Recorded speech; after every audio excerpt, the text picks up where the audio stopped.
চব্বিশের বাংলায় জাতীয় পার্টির ঠাই নাই, আমার সোনার বাংলায় জাতীয় পার্টির ঠাই নাই।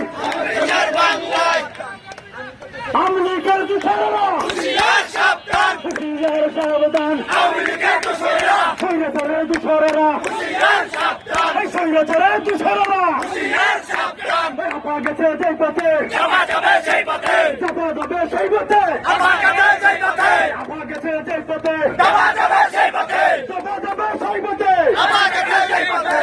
প্রিয় নেতৃবৃন্দ, সন্ধ্যা 7টায় আমাদের একটা মশাল মিছিল আছে বস্তাপুরে, আপনারা সবাই এখানে অংশগ্রহণ করবেন। আপনাদের অংশগ্রহণ করার জন্য অনুরোধ করা হলো। যাই আওয়ামী লীগের দোষরা আছে তাদেরকে অতি বিলম্বে গ্রেফতার করতে হবে। মাদারপুর থানায় অনেক আওয়ামী লীগের দোষরদের মামলা আছে, তাদেরকে এখনো গ্রেফতার করে নাই। ভাইকে বলল আপনারা এই আওয়ামী লীগের দোষরদেরকে আপনারা গ্রেফতার করবেন, যদি গ্রেফতার না করেন আপনাদের পিছিয়ে আমি ব্যবস্থা নেব। আমি বিধান করেন মল্লিকের ছায়ের দেওয়ার সাথে আমার অনেক কথা হয়, অনেক কিছু হয়।